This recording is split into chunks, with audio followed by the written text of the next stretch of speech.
Welcome to Evangelical-ish, where we discuss the good, the bad, and the ugly of the American evangelical church, deconstruction, faith, and God's love through it all. Join us for these episodes live on our Evangelical-ish YouTube page on Wednesdays at 9 p.m. Eastern, 8 Central, and 6 o'clock Pacific. Let's journey together. Wow, welcome tonight. We are here on Evangelical-ish. Paul, April, and Jeremy. I guess I'm supposed to say I'm Paul, right? Yes, and I'm April. Also, I am not Paul. I'm Jeremy. Yeah, that's the one. Yeah. There you go. That's the one that was left. I think I was just throwing that it's so cool that people are coming on before we even get on the air, making comments, telling us where they're from. We have Central Kentucky, Houston, Southern Illinois, Alaska, people from all over the place tuning in, Indiana, Chicago suburbs, St. Louis. This is pretty cool. It's super cool. Yeah, it's always super fun to see where people are from, just because, it's all over the country. I mean, which is great. South Carolina, Chicago, St. Louis, Georgia, Southern Illinois, Mobile, Alabama. I mean, we got hello from Oklahoma. Hello. Yes. Robin's also from Oklahoma. Very cool.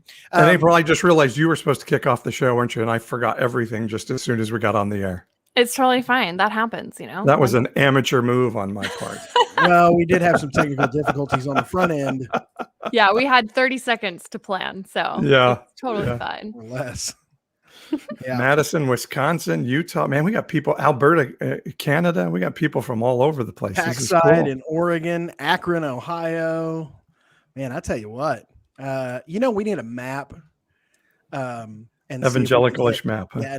Yeah, evangelical-ish map, and see if we can hit every state in the United States. That'd be super cool. Lexi says, "You look cute as always, April. Your hair is so pretty." Lexi, why do people? What are we? Chopped liver? Yeah, gee, many Christmas. I mean, my hair looks now that the quality's here, you can tell us we're cute and have good hair too. By the way, I'm wearing one of my favorite shirts. Go ahead. Oh, I was just going to say, I've had a rough day with my 2-year-old, so I did not even try tonight. So Lexi, that comment came in clutch. That's so good. Yeah, we are also having one of those days at my house. I'm on a between job vacation, so I'm taking a week off in between, getting a bunch of honeydews done, but it was a crazy day. Your beard is on fleek. Thank you, Michael. I appreciate that. I knew I loved you. But my 3-year-old has been at 11 all day today. But by the way, I'm wearing one of my favorite shirts, the Save the Chubby Unicorn shirts. Yeah, I like that one. It's what does that mean? Show it to us again. Let me get you close up. Here. Save the Chubby Unicorn. Okay. Yeah. What does that mean? Oh, it's a rhino. So rhinos are endangered, and so they're poached. And I think it's important that we should save the chubby unicorns. Rhino, Republican in name only. Yeah. Yeah. I think I said that on a video one time. I was like, I don't identify as a rhino. I identify as a chubby unicorn. So I no longer identify as a rhino. I now identify as wanting nothing to do with the freaking Republicans whatsoever. So I am full on NPP out here. We call it no party preference out in CA. So. Does that allow? So how do you guys have? Yeah, we have jungle primaries, so you can vote. Yeah, you can vote across line, except in congressional ones. Like if. How does it work now? You can ask permission to be able to vote across party lines, and all of the parties in California say yes, except the Republican Party. They won't allow that to happen. So if you're NPP, you can't vote in the congressional primaries for Republicans. But my favorite thing in Oklahoma is if you are either like you said, no party or independent in Oklahoma. If you are independent, they're like, yeah, you can vote in the Democrat primaries. We don't want you. Yes. So that's exactly right. Well, April, since I took your part, do you want to kick us off for the end times segment? Let's do it. Have you guys been hearing that we're in the end times? I've heard. Yes, multiple times actually, indeed. So we were talking about this in texting, and we thought we should just talk about this on the show because Yeah. I mean, ever since I can remember, we were being told that we were in the end times. And there was a book a while back. We talked about this briefly before, but there was a book that was like 88 reasons that the rapture is going to happen in 1988 or something like that. Right. And so then obviously that didn't happen. We're all still here. And I remember hearing end times talk when Obama was elected, and here we are again, end times talk all around COVID, or not just COVID. David Jeremiah said that this deconstruction evangelical movement is the great falling away that starts the end times, that we're the first wave. So just the first wave. Okay, cool. Yeah. Hey, I actually have waves. I have a video for this. Do you guys remember Melissa Caroni, the drunk witness at Rudy Giuliani's Michigan thing that was she was the perfect Saturday Night Live spoof. Mm-hmm. Well, she's running for state legislature in Michigan. And yes, of course. Guess what party she's running in? Take a wild guess. I'm going to go with the GQP. Very true. And so she is also very concerned about the end times. So let's check her out. This is solid evidence. We are definitely in the end times. Her solid evidence is that aborted babies are being used in the vaccine, by the way. I hope we don't get kicked off YouTube for saying that. It's not true. It's not true. She looks crazy. Look at what they're doing in other countries. They're putting people in camps. What do people not understand here? I mean, is this I can't even believe it. It is the end of times. It's in the Bible. This has something to do with, I believe, the mark of the beast. I do. It is, I mean, there's every sign is there. I'm sorry for laughing. This has something to do with the mark of the beast. I'm sorry. The signs are there. It's happening. It's happening. You heard the clap. You didn't see it, but you heard it. It's happening. Oh my gosh. She has crazy eyes. Like, if I've ever seen somebody with crazy eyes, she has crazy eyes. I just realized how perfect Cicely Strong impersonated her. Like, she had her voice down perfectly. Cicely Strong is an incredible talent. Yeah. Mm-hmm. Like, she gets none of the credit she deserves. It's like Kenan Thompson didn't even really start getting the rep he deserved until he became the longest running cast member in SNL history. Okay, but I was a Kenan fan since his All That days. Same. I saw it from the beginning. He was so good. He's always been I mean, he's got a quick fastball, man. He's so good. And Bill Hader, I miss Bill Hader on SNL. But yeah, no, Cicely Strong killed that. And also, I mean, she legit, I'm sorry. Like, I'm not trying to be hateful. She legit looks crazy. Like, yeah. I'm very concerned about her mental well-being. So, okay. So circling back, let's circle back, to the end times. So she obviously would come across crazy, but that line of thinking is very prevalent among right-wing evangelicals who, I mean, I've seen people that I at least used to respect, that I thought were intelligent, they're educated, were sharing, don't get the COVID vaccine. It's the mark of the beast. Like, ugh. And also that Joe Biden is the Antichrist. Again, I don't know why we're so hung up on whoever is president, as long as they're Democrat, that they're the Antichrist. But going way back, so I remember as a child being told about the rapture in Sunday school and kids' church. I was homeschooled, so I heard about it at home as well. And also I read all the Left Behind books later on.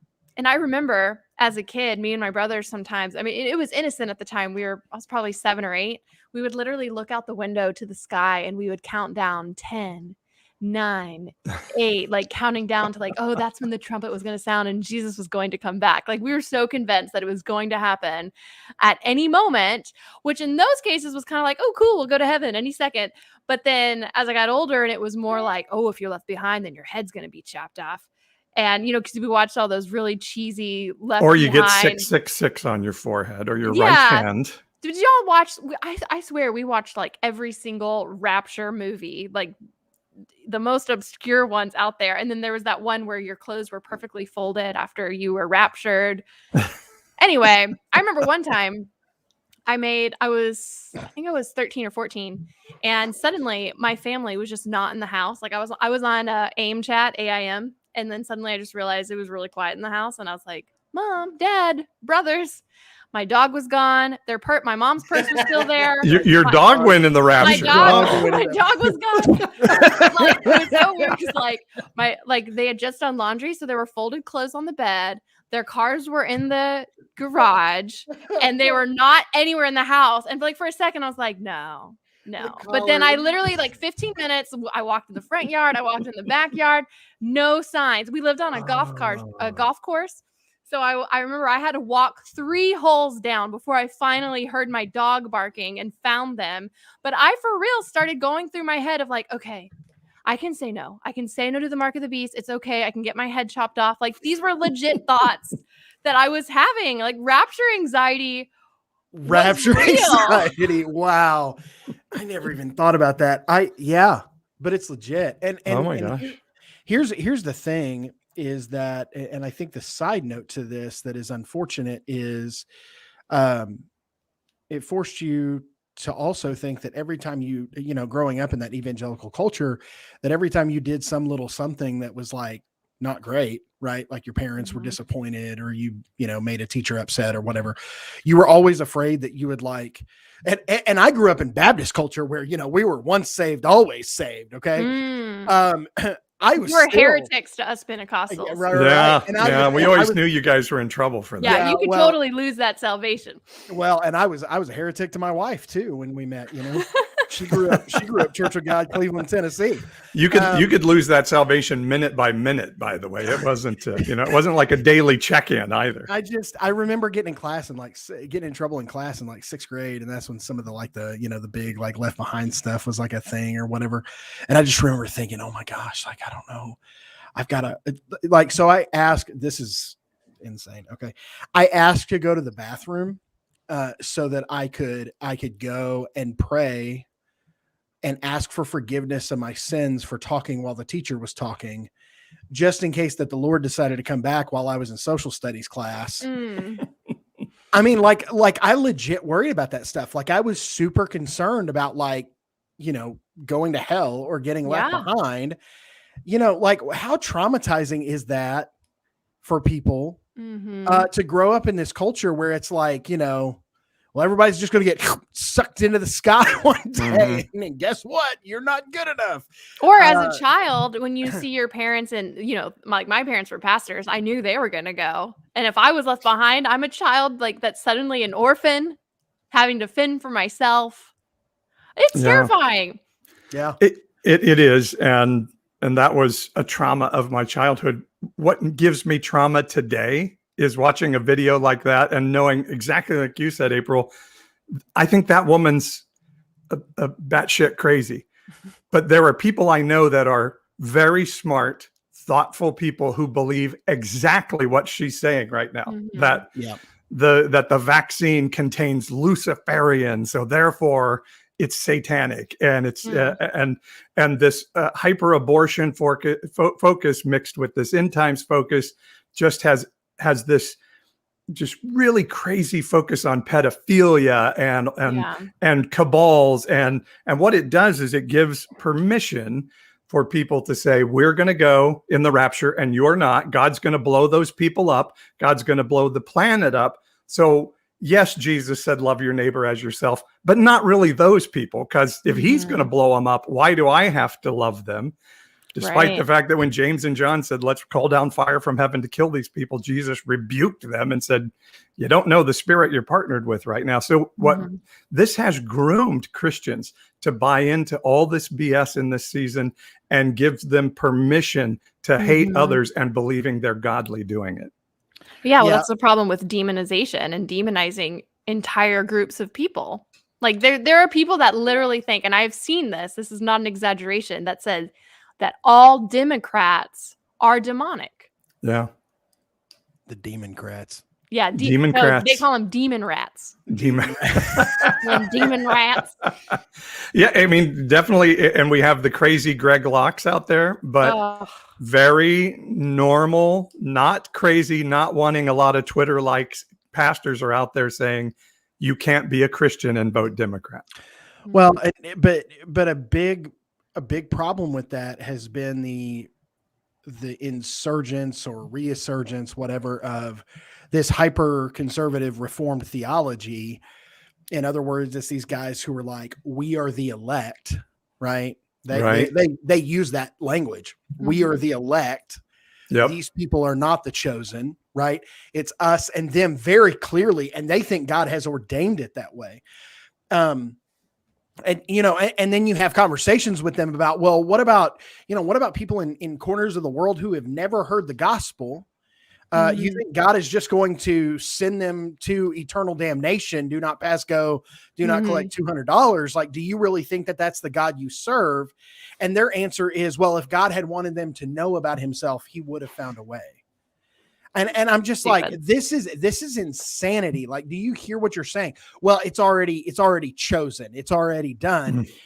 So the question I asked a guy that I was having this conversation with about a week ago was, well, but what if like you're not one of the elect?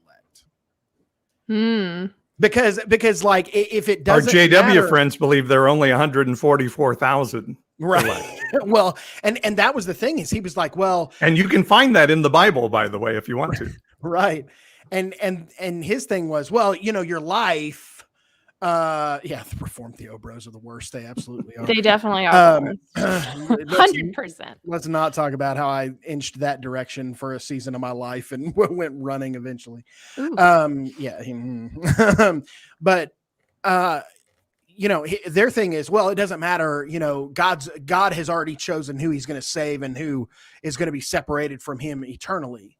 And my question is always back to them. Well, what if that's you? Like, what if it doesn't matter? And you may just think you're one of the elect or whatever. You may be headed straight to hell in a handbasket, buddy. Like, how does that feel?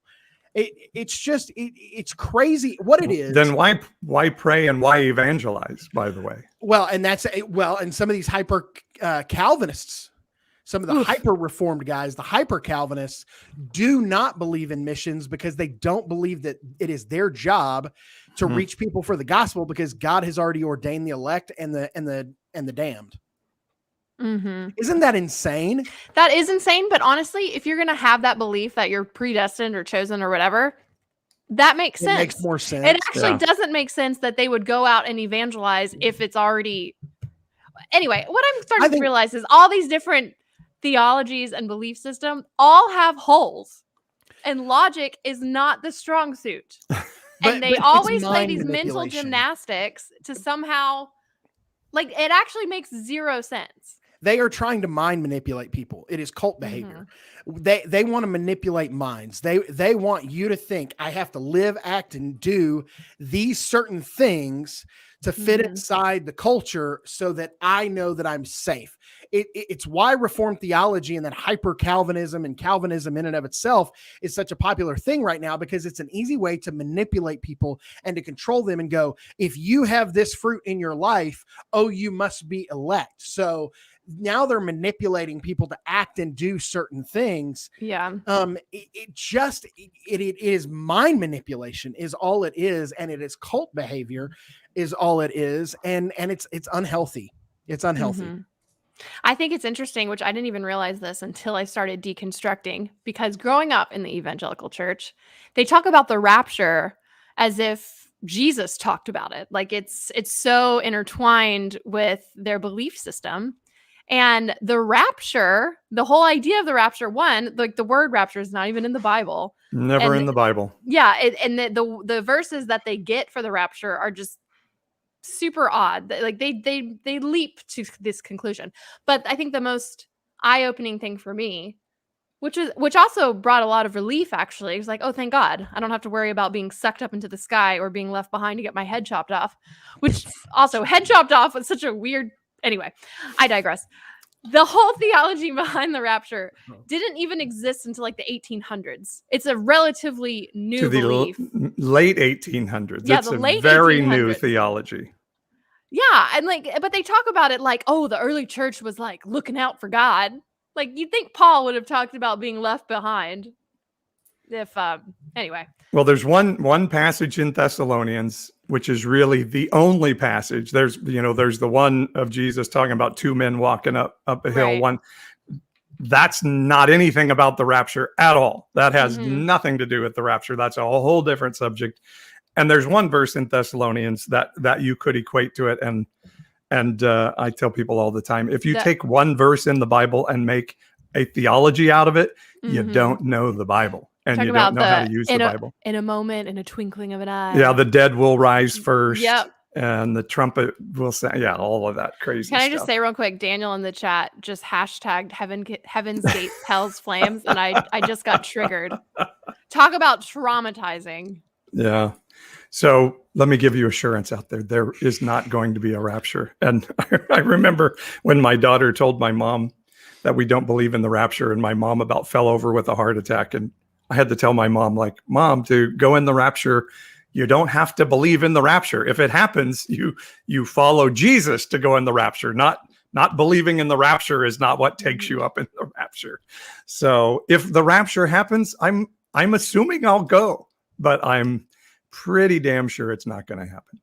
I literally just saw the other day there are rapture left behind kits that people can buy to like leave in their will to their children, or like if I disappear, give this, and it's like got DVDs and scriptures of like, this is what happened. We've all been sucked up by God, and you're about to experience the great tribulation. And it goes into all these crazy details. Also, there is a legit company that it's like pet insurance. I'm not even kidding. I don't know if y'all have heard this, but it's Rapture. Your pet will be taken care of. It is so a scam, but people are paying for it. They pay pet insurance that if they go to the rapture, they know that someone who is not a Christian will take care of their pets. Amazing. Again, the scary thing of this, though, is I have a very good friend. I was looking on his Facebook feed this week, and he's been talking a lot about politicians being lined up and hanged in public executions. And now he's added pastors. There's going to be a huge amount of pastors that are also going to be lined up for public executions soon. And again, I just think this end time stuff has so groomed Christians to believe this conspiracy theory stuff. And we've become very, very, very scary people. Well, I think there's a lot to be dissected about what, what if the pet care guy gets saved before the rapture happens, and all of a sudden there's assurances in the contract they will not become Christians, so they can take care of your pets. No, there's not. Are you serious? Yeah, I mean, this was a legit thing like several years ago. While I was laughing about it, I don't know if I'm surely people have wised up because the end times keep not happening, or I don't know. We guarantee to not all give our hearts and lives to Jesus Christ. Yeah. But if it's all elect, how do we know that they're not the elect? That's the problem. Now I want to know how many of their clients are Calvinists. That's what I want to know, because then those people, it's like, but you don't really know though. Like you could be gone and Fido, is left there and dude's just standing next to you in heaven. Like, I don't know what happened, but the Lord called me home. Like, so as you guys have been walking out your deconstruction, I do hear this question from people, how are you handling Matthew 24 and Revelations and the passages in Daniel of end times? What does all that mean to you in your deconstruction journey? You want to go, Jeremy? Well, I just think that I think that we have a real messed up view of what Jesus was talking about when, so I think when Scripture talks about a new heaven and a new earth, I think we have a really messed up view of what that actually will look like. And so, but I also think here's the deal, is that Jesus was very clear that we are to unconditionally and compassionately love one another, and that he will come back again. But I don't. But why was Jesus always talking about coming back, not sucking people into the sky? Mm-hmm. You know what I'm saying? Like Jesus was always like, I will return to you, right? But he was never like, well, I'm going to suck all you guys up into heaven if you love me, and if you don't, it doesn't make a whole lot of sense. So I think we just need to just continue compassionately loving one another. Do I think that that there is going to be a time when we get to see, the new heaven, new earth, and Jesus face to face, and all of those things? Yes, absolutely. Do I think that we're all going to get sucked up into the sky and then our folded clothes are going to be laying on an armchair somewhere? No. Do I believe in the Tim LaHaye rapture style? No. Do I think that rapture is even like a biblical thing? No, I don't. Like, we don't really see that laid out like that. Mm-hmm. Do I think that Jesus is going to, come back riding on a white horse? I don't know, maybe. I don't know. But guess what? It doesn't affect my day to day anymore. That's the biggest thing that it has affected. Yeah. And Samantha says something good. Jesus will return. How and when he does it is God's choice. Point blank, period. And I think that's the thing. But we never see anything about like, oh, you guys are going to get sucked up into the sky and your clothes are going to be left. First off, don't threaten me with a good time, because the Lord's original intent for the world was for us to be naked and happy. And I fully intend on going back to that place. But I just, I don't know. Yeah. I think I passionately believe that one day, no matter how it happens, I'm not going to call it rapture, because again, we've debunked that. But one day, no matter how it happens, I'm going to stand face to face with Jesus. And I think we lost April. Oh, we lost April. Yeah. Oh, bummer. Yeah. I mean, I think I've always been a little bit of a what's pan millennialist. I will just let it pan out as God wants it to happen. Yeah. And so I'm there anyway. And good, April's back with us now. And the last thing I heard was there for a second. The last thing I heard was Jeremy saying we're gonna get sucked up in the sky, and then I was like, gone. Maybe I lost internet for a second. Damn it. April got raptured, Paul. We did it wrong. We have somebody getting raptured every week. It's a beautiful thing. That does seem to be happening. I think the kingdom of heaven that Jesus was talking about was earth today. Well, I almost went out there myself. And not something in the future. I'm not sure what new heaven, new earth looks like. I think the kingdom of heaven, Jesus was talking about a spirit of heaven and goodness being extant on earth now. And that's our job. If Jesus is coming back, I say he's coming for a wedding, not a war. And but I really believe that the kingdom of heaven is at hand. That was the declaration Jesus told us to make, and that we're supposed to advance the kingdom of heaven on earth, not wait for it to come suck us up, or for Jesus to come back. And what's the old saying? Jesus is coming soon, and boy, is he pissed. I absolutely do not believe any of that is biblical at all. If he's pissed, it's not at the degenerates. It's at the church. But to answer your question, I'll just answer real quickly and we can move on. One, I don't believe in the rapture anymore. Doesn't make any sense to me. But I also am at the point where that kind of theology really doesn't, kind of like what Jeremy is saying, it doesn't really affect how I'm going to live my life. I don't have a lot of answers. I don't know what certain verses mean. But if the Bible, or if God wanted us to believe a very specific set of beliefs, then the Bible would be way more freaking clear than it is. It is very vague about most things. And I don't think that's an essential. For me, the essentials are love God and love my neighbor and try to make this world a better place while I'm on this earth. And the rest really doesn't matter. Don't you think that if it was super important to God, in how those things would play out and how we were supposed to interact, don't you think that Jesus would have even, because Jesus even says, even the Son doesn't know the day or the time, right? Don't you think that would have been like kind of pertinent information? Like if it was something that was really heavy and important, I think it was kind of like a lot of people say, oh, because that's just telling us we don't know when that's going to happen. So we always have to be ready. And I think and that's a scare tactic. That's a fire insurance tactic that the church uses for conversions is what that is. Oh, fear tactics for sure. Yeah, absolutely. That's a scare tactic, fear tactic. It's fire insurance sales. It's all of those things, right? Let me tell you what really matters here is that I think what's really being said is, look, I don't even know the day or the hour, but we are just supposed to live in love and grace and kindness and goodness and unity and love God and love people passionately, no strings attached, as I've mentioned a lot on my platform. That's the thing.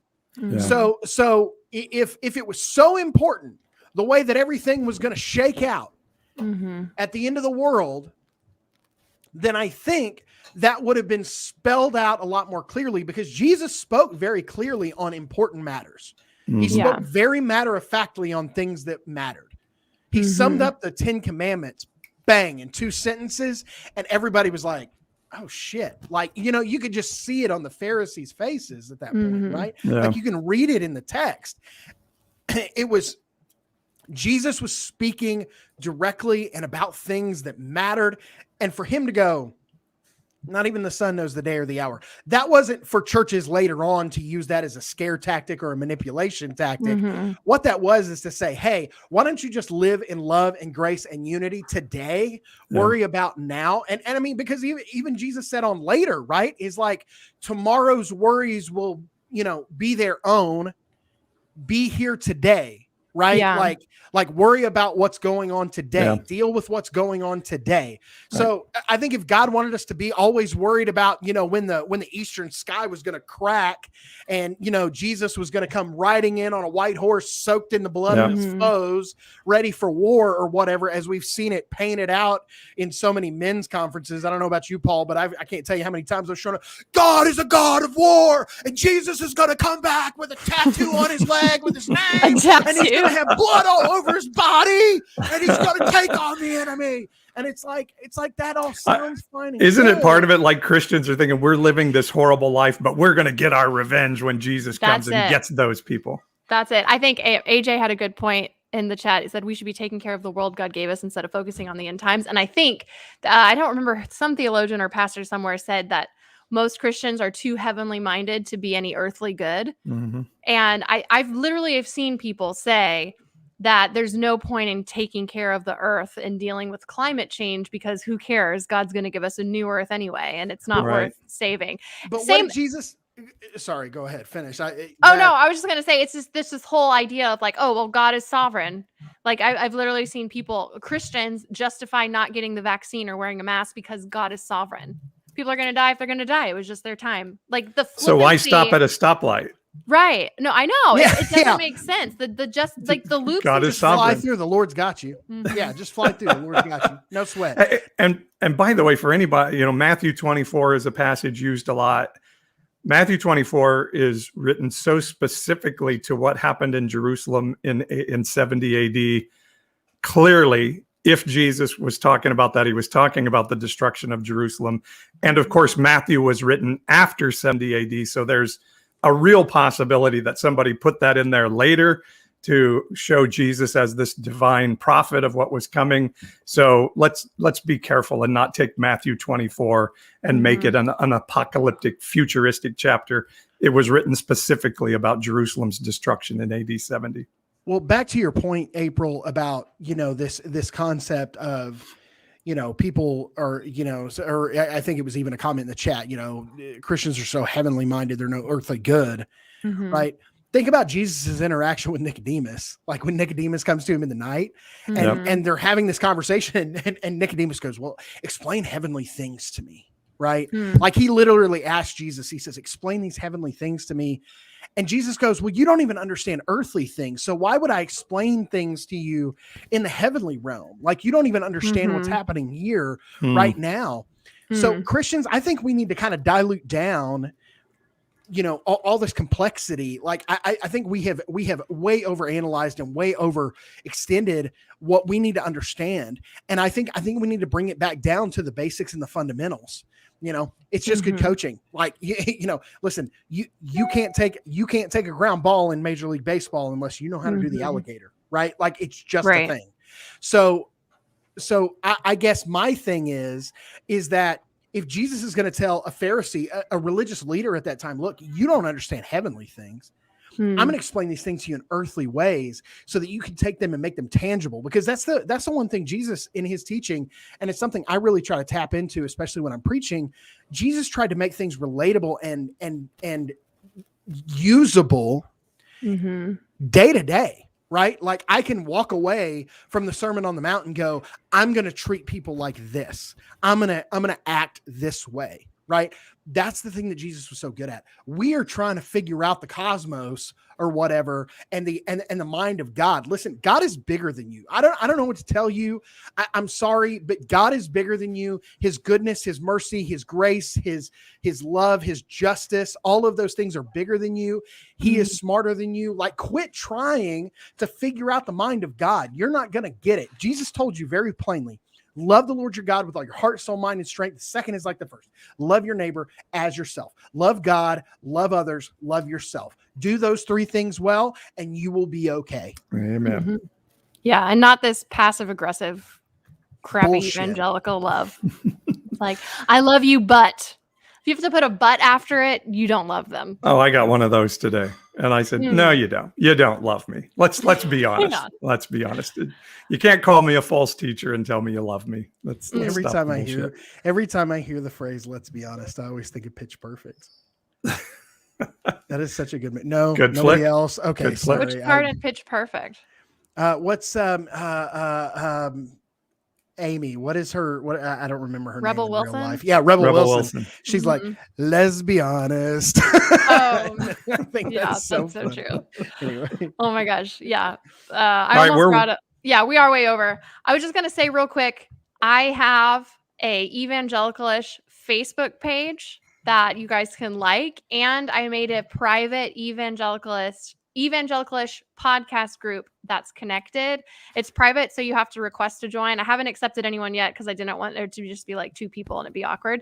So I'll put the links in the chat while we go to our mid-roll. And if you guys want to go like the page or join the group, so during the week we can kind of stay connected and grow that way, that will be there for you guys.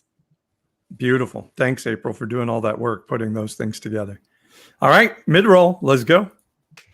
Are you loving Evangelicalish? Follow us to catch all the latest content and encouragement. You can check us out on TikTok by following @Evangelicalish or subscribe on YouTube by searching Evangelicalish. That's evangelical with an ISH. And don't forget to catch our live streams each and every single Wednesday night on YouTube at 9 Eastern, 8 Central, and 6 Pacific. And now back to the Evangelicalish podcast. We need to make that mid-roll just a little bit longer so we can get our drinks and I know. It's no time to do anything.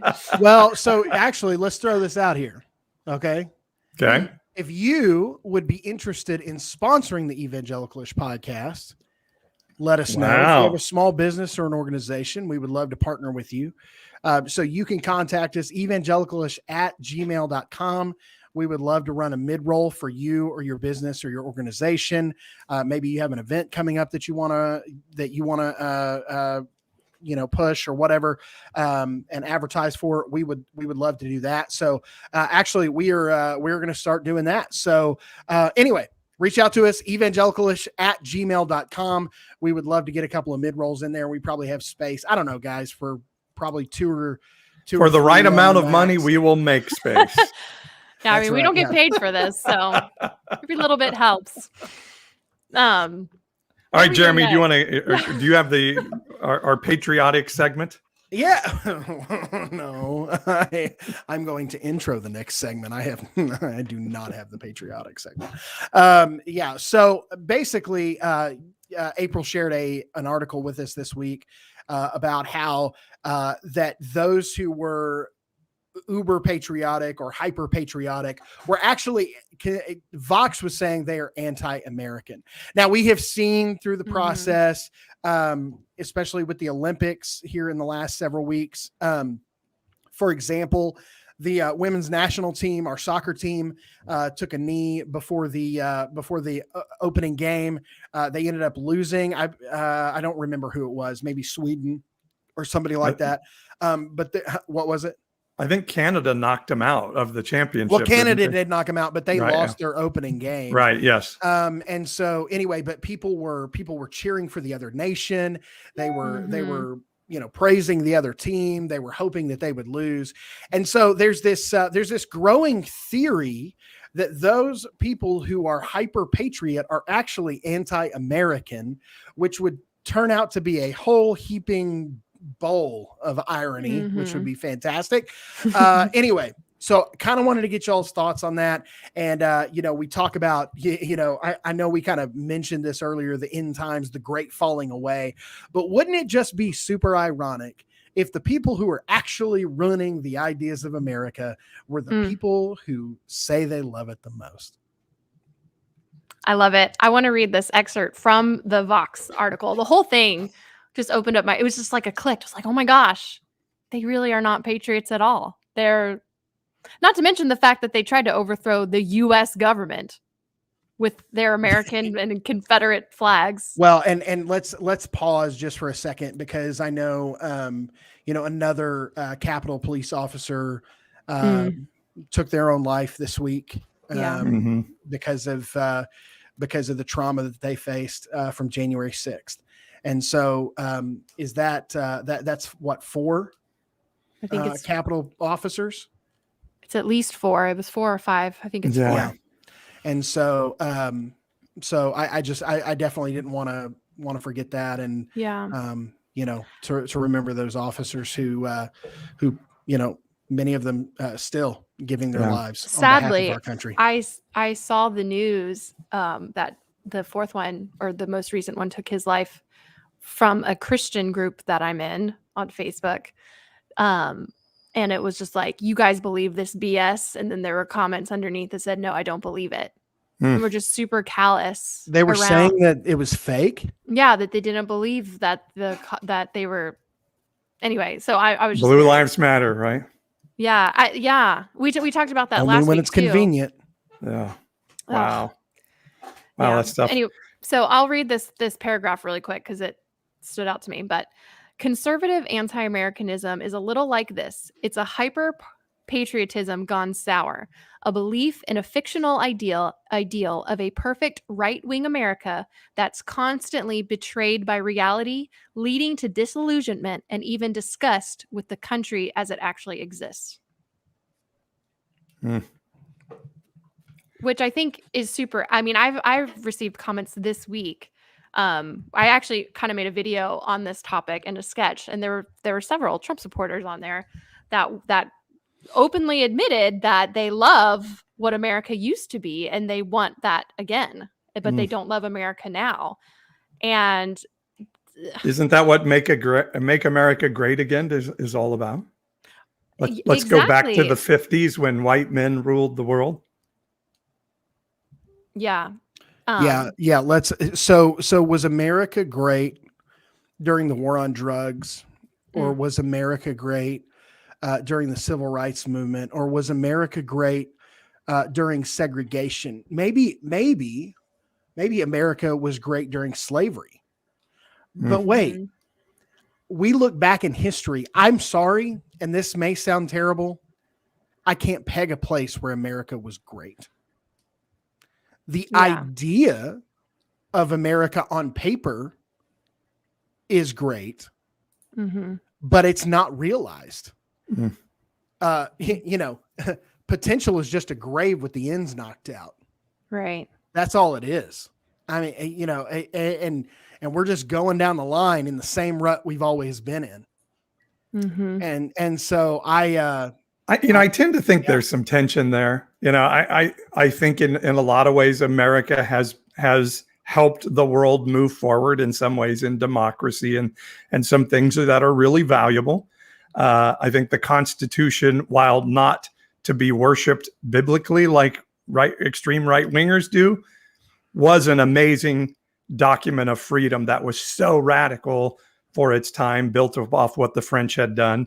So in some ways, I think there is a tension of saying, yes, we have done some good things to move things forward in the world. And truly, after World War II, we probably could have taken over the world and didn't, but at the same time, we have to be honest that we, in the midst of all of that, as you're saying, Jeremy, we have done horrific things as well, and be honest to both parts of our history.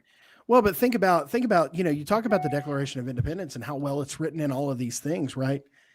I mean, the best punchlines in that declaration are not even from Thomas Jefferson. They're from John Locke. True. Yeah. I mean, John Locke wrote them before. So it was just a culmination of these ideals, right, that had already existed. I'm sure in its heyday, the Roman Empire, thought it was pretty great too. Right? Like we have a Senate, we have, the people get to elect these officials. Like, I mean, I'm sure they thought they were pretty awesome too, yet they were, conquering the entire world and putting people under oppression. You probably have never seen the movie Monty Python's Life of Brian, have you? You guys are probably too young for that. I saw Vitra and I just watched it a couple weeks ago. He watched it and I came in. Yeah. It's classic and it's heretical and all of that stuff. So I love it. But it is, they have a scene. You just made me think of a scene where they're like, what have the Romans ever done for us?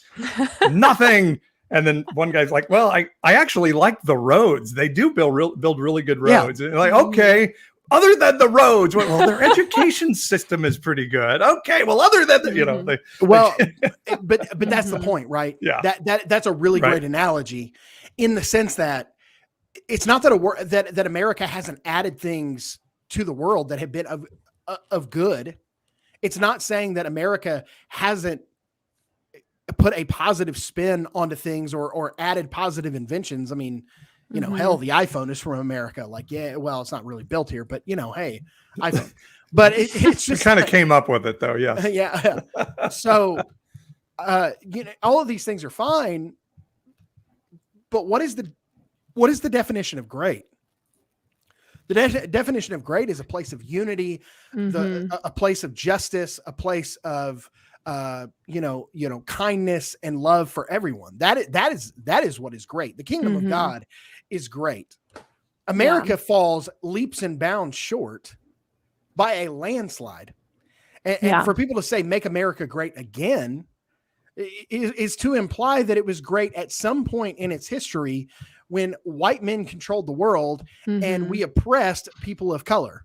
That it just doesn't work like that for me and other people groups for that matter. Well, that statement comes from a place of extreme privilege or internalized racism, which can happen. Rosie in the chat said, as a person of color, it was never great. We just assimilated. And I think one thing that I'm trying to still learn about is true history, because I was taught this very whitewashed version where America is always the good guy and our enemies were always the bad guys. And, even with the American Revolution, when we were fighting against Britain were Christians too. And I remember hearing especially in Christian school, like, oh, well, God blessed America. God let America win because God chose America.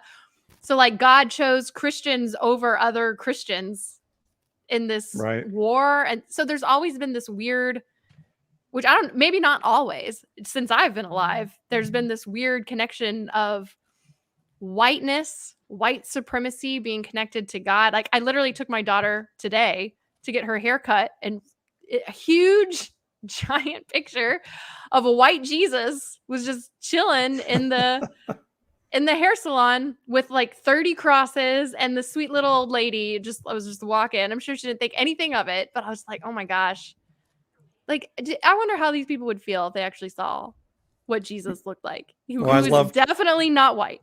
I love to ask people, when was America great? Well, we used to be a more Christian nation. And I say, When so was that? like when a husband could beat his wife in their home and everybody would say, well, that's their business, or That's a their black person had to business? drink from a different fountain. Is that when we were great? When we, used illegal immigrant farm workers to make sure we got cheap food? Is that when we were great? Exactly. What do we need to go back to? If you've ever watched Mad Men, do you think that's when we were great? Right after World War II, there is, and a guy could have sex with his secretary and go home and beat his wife. Then when exactly was this ideal Christian nation that we used to have? Mm-hmm. Well, I'm going to go. I need to go contemplate that while I put a child back to bed, because I have someone screaming at me right now. And so you're going to get raptured right now. In other words, I'm going to go get raptured, but I promise to be right back as y'all continue this conversation. And then I'm definitely going to hurry back for our final top portion of the 5. conversation. Oh yes, Yes. I will be right back for that. Okay. All right. Thanks, Jeremy. Yeah. So, and it's crazy. Charlie Kirk said that Simone Biles was a sociopath for not competing in the Olympics. And he was just so catastrophically defeated that the Russians had won the gold medal. This faux patriotism is actually a nationalism and a racism. And I keep trying to tell people that what did Jesus not like about the religious system of his day? Well, they were putting a bondage of rules on people, and that was number one. But secondary was this idea the Pharisees had that God's plan on earth was totally ingrained in the ability of this Jewish nation to have their race, their nation, and their religion in charge of everything, that the world could only be in God's hands if their race, nation, and religion were in charge. And is that not what we're talking about here? That evangelicals believe America must be great, and it will be great when white evangelicals are in charge imposing the laws. And it's white supremacy, and they don't.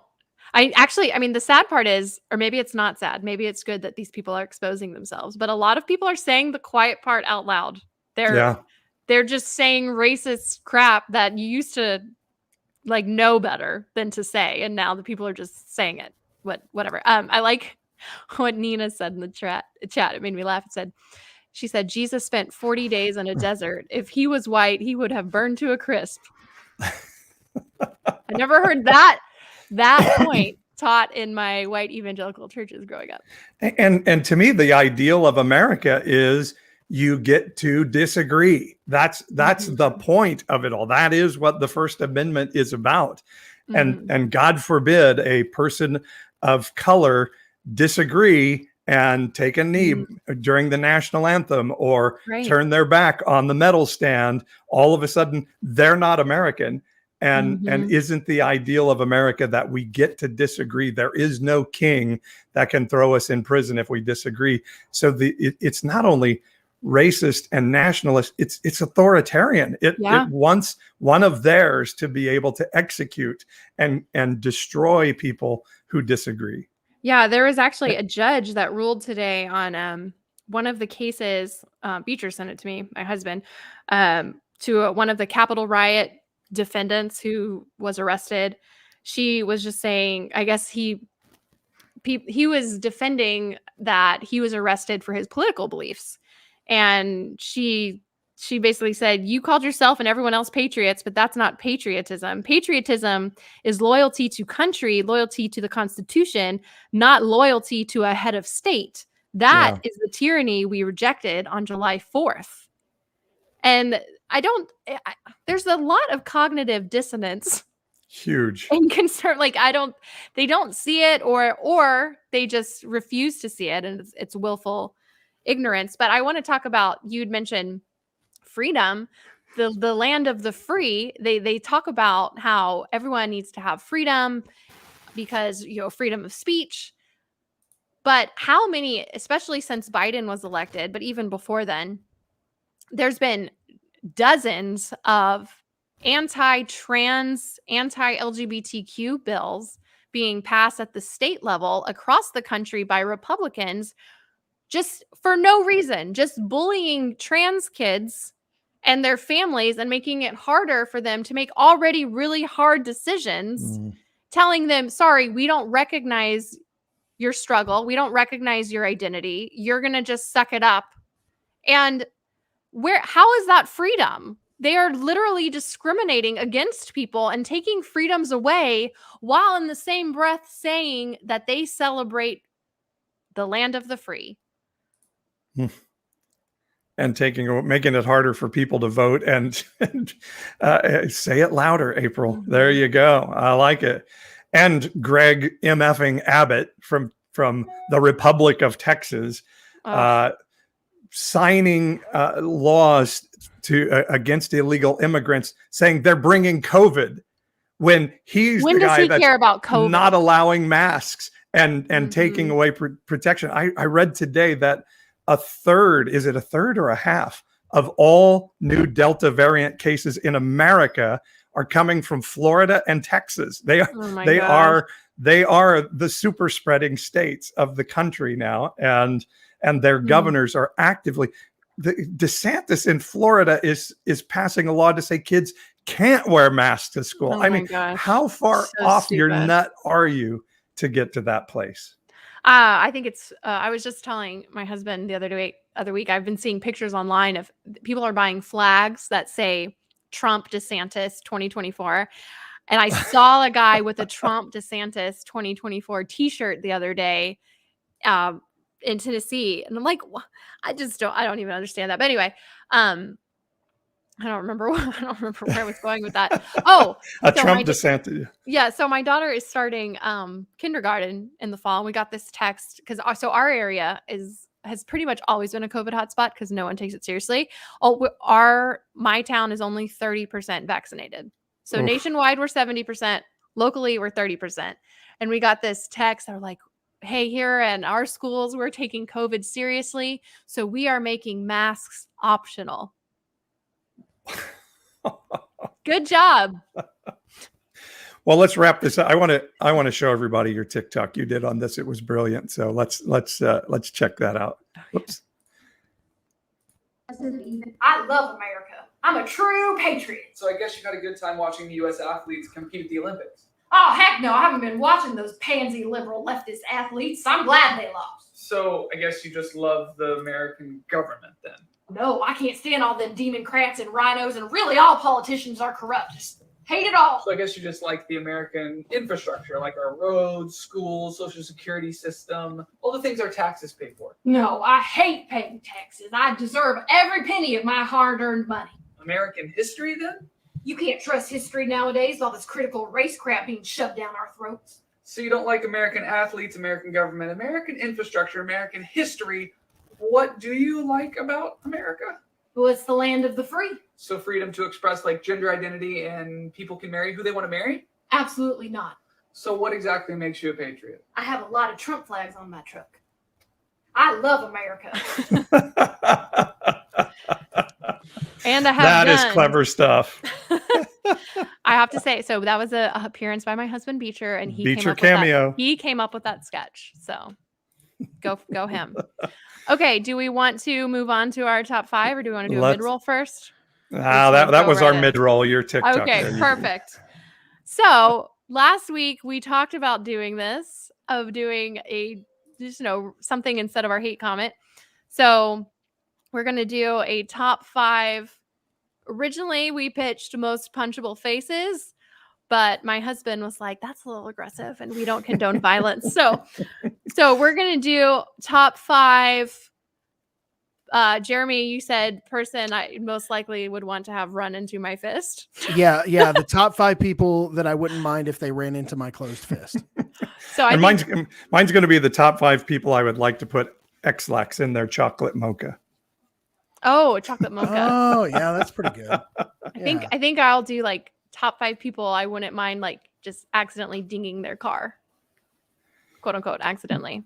All right, and we want the commenters to join in on this with us. Who are the top 5? We were going to say top 5 most punchable faces, but we decided we're anti-violence. So. Yeah, we're going top 5 Top 5 people we would most like to run into our closed fist. Top 5 people I'd Yeah. most like to get gum stuck in their hair. Yeah, that's a good one too. Yeah. And have to shave it out. Yeah. All right, Jeremy, start us off. What's your list? So give me just a second. Can April start us off? Because I'm trying sure. I'm trying to Okay, go ahead, recalibrate my April. You brain. start Oh, us off. me? Gosh. Okay. Sorry. Are we doing all 5? Are we going to Do go all like 5. Yeah, Okay. go all 5. All right. So, And the commenters are coming fast and hard, by the way. So. oh, I'm sure. Okay, so I try to be a little bit different because I figured y'all are going to say some of the same people. So, okay. Number 5 is Kayleigh McEnany. Oh, good. Oh, good one. Yeah. I can't stand Yeah. her. I honestly couldn't stand her back when she was on CNN during like the 2016 primaries. I was like, this chick, there's no way she's for real. Someone that can act that self-righteous, as they just say, massive lies is just beyond pharisaical to me. I'd love for her to get gum in her hair. Okay. Number 4. This one, I wanted to be a little bit not all politicians. So number 4 is Kevin Durant. So for him, we'll say Sorry. What? That one's on my list too. By the way, my son hates him passionately. So yeah, there you go. Oh my gosh, I literally put Kevin Durant. I was like, no one's gonna put Kevin Durant. That's It's on my hilarious. list at Okay, number so yeah, so did 4. y'all see at the Olympics? Someone randomly started singing happy birthday to Kevin, and then like the whole crowd around him, like I don't know, 30, 40 people started singing happy birthday to Kevin Durant. And he was just so pissed. Like just had no sense of humor about it. And then he just went off on that random actor on Twitter because the I don't remember the actor's name, but he was like, hey, Kevin, like you can at least answer questions at your press conference. You literally get paid for this. And then you should seriously read this article. He started DMing this actor. And this actor is not super well known. He's like a C-list, D-list actor, like a nobody, not nothing compared to Kevin Durant. And Kevin Durant messages him and he's like, you a B, but didn't say B. And then just goes off on him like, your wife can't get it and blah, blah, blah. And so the guy screenshotted it and posted it just to be like, can y'all rein in Kevin Durant? Someone rein him in. So listen, he grew up in Oklahoma City, basically, right? Mm-hmm. Like, I mean, he spent a year in Seattle and then that franchise moved to Oklahoma City. And he was such a cool guy. I remember like I was working at elementary school at the time and he came and like read books with the kids and stuff like that. Just, you could tell it was like a genuinely good dude. And then his PR team was like, man, if we're ever gonna, you could just see it happen. And there was actually an article about this on ESPN about how they were like, if he's ever going to be that guy or whatever, like we've got to change his persona from the nice guy. And so there was this whole like push that Nike did, and it was called Kevin's Not Nice. And they made like shirts and hats and like all this stuff. And it was like, Kevin's not nice or whatever. And it was like, he just like turned into this like angry, like whatever. And it was oh man, it was so brutal. And then of course, the cherry on the top of the icing was the fact that he just like basically bolted from Oklahoma City for no stupid reason to go to Golden State and to win a title. Yeah, he's just ring chasing out there instead of keeping the core together here. But that's okay. We kept Russ for a couple more years, and Russ we still trust, even though he's moved on since then. But Kevin with Durant's the Lakers number 4 now, on my list. by the way. Yeah, and I want Russ to get a ring because Russ committed to Oklahoma City until Oklahoma City said, "Look, we're going to blow this thing up. What do you want to do?" And he goes, "I don't know if I can go through another rebuild at this point in my career."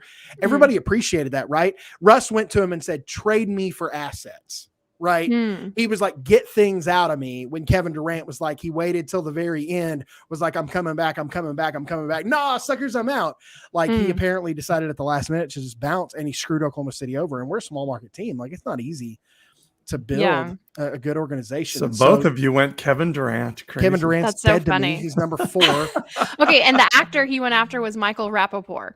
Just so you guys that's know. not a deal. He's a stand-up comedian. Yeah, but he's not as well known as Kevin Durant. Yeah, that's probably fair. The only movie I remember Michael Rapaport in was Hitch with Will Smith. Yeah, He I was in, honestly like, the didn't beginning of that remember movie. him at all. Yeah. I mean, I'm sure I recognize his face, but like I would have never remembered his name. Yeah. Okay, so I'm let me trying to finish with remember my what I saw him 5. in. Go After ahead, we went April. on a Kevin Durant rant. Rant. A Kevin Durant. Kevin Durant. Kevin Durant. Mm, Yeah, nice. Okay. All right, so number 3 is Greg Locke. The next two are going to be pretty like obvious. Number 2, Matt Gaetz. Like, Ooh, God, that's a yeah. good one. Yeah. Obviously. And then number 1, because I'm from this state and I am so ashamed that he's there. And like literally seeing his face and hearing his voice, I still have a visceral reaction. Ted Cruz, the number 1 person that I want to get gum in their hair. Okay, Paul. You mean the Count from Sesame Street, right? Oh my gosh. No, the Count is way less annoying. I can But hang out with the they are Count. twins. They are twins separated at birth, let me tell you. Okay, yeah, here's my so number 5 is Marjorie Taylor Greene. And I hate to give her pub, but it's not just her beliefs, but I get really irritated when people are antagonistic and dumb. Like ignorance doesn't stop you from having a strong opinion. And she is a bleeping moron. I'm sorry. And I'm insulting morons by saying that. She is just not bright. And that's what makes me really disgusted with her. So Marjorie Taylor Greene. And so number 4 is off the path. I put Tom Brady on there. I actually love Tom Brady. I met his family because his sister played softball at Fresno State in our town. But just nobody should be that good looking, married to a supermodel, and that good at football. So I just want bad things to happen in his life because his life is just too good. So that just tells you. Yeah. He needs some X-Lax in his drink. Exactly. He just have a bad day. His life is just too dang good, and I am seriously jealous. Number 3 is Tommy Lauren from Fox. Do you guys know who Tommy Lauren is? The snarky blonde chick. Oh, there's a girl on TikTok that has a pretty decent following who is like very similar to her. Oh, and she is the dollar store Tommy Lauren, as she's known around my house. And again, it's like it's just snark, and she has nothing behind it, and it just is the most annoying. She just has the head thing. It's just I would never punch anybody. I certainly would never punch a woman. But there are times when she makes me want to throw something against the wall for sure. So Tommy Lauren, number 2, Greg Locke to me is a clown. Franklin Graham is to me a man that has done more damage to the gospel than any person in America today. And I would love to put X-Lax in the chocolate mocha of Franklin Graham and let him have a very, very bad day. And number 1, I was going to put Donald Trump. But then again, I just think he's an idiot, and I kind of don't blame him for being the horrible, terrible person he is. Jared Kushner, though. Jared Kushner is an evil, horrible person and has such a punchable face. Just like the most punchable face you can imagine. So Jared Kushner. That's so true. Number 1 on my list. I think Lexi asked why we didn't have Donald Trump. And to your point, Donald Trump's just a narcissist. And I don't like anything that he does, but I understand him. Like, he's been himself the entire time. What pisses me off more are all the people enabling him and acting like that behavior's okay. You're exactly right. I mean, Donald Trump is still trying to win the love of his dad. He became president because he just desperately needs his dad to love him. But Jared Kushner, smart guy, given everything, born on third, claims to have hit a triple, and is a massive enabler of Donald Trump for his own purposes.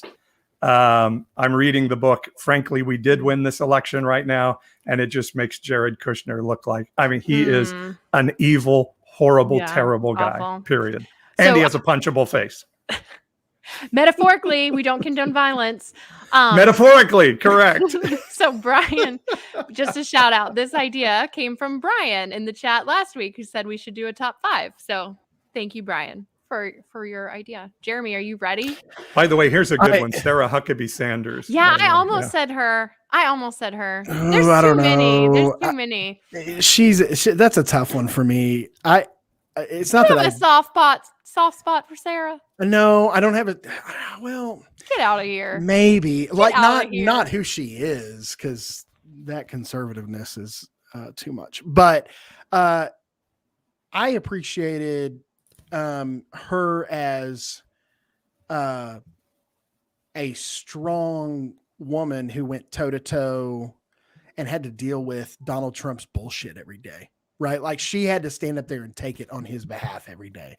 Not that she didn't believe it. Her choice. She bought it. Also, I know. But she also lied for him every single Yeah, day. Every day. I get it. But like at the same time, it's like Sarah Palin. That's a good one. We all make choices, and Sarah Huckabee Sanders made her choice and lived in her bed, and now is going to run as a Trumpy in Arkansas. Yeah. So I'm sorry, I have no soft spot. I have zero respect for Sarah, but I will say there was one time where she made fun of Biden, like stuttering in one of the debates, and then someone corrected her. It might have been Biden. Someone said, "You know, he has a diagnosed medical stutter that he's had his entire life," and she actually apologized. Which is the bare minimum. Like everyone should apologize, but no one in those Trump circles like ever apologize. So she at least did that. So anyway. Yeah. Well, you know, a lot of people try to defend her and say that she stepped out away from the Trump administration because she was against it or whatever. And I was like, no. Like me and a few of my friends here in Oklahoma were like, no, she's you know, circling the wagons to, you know, go get Asa Hutchinson's spot there, you know, as governor in Arkansas. And sure enough, she declared. I hope that does not happen at all for the sake of the homeland. I don't know. I always kind of had a weird thing with that. Like I agreed with zero things that came out of her mouth. She was absolutely a Trump puppet.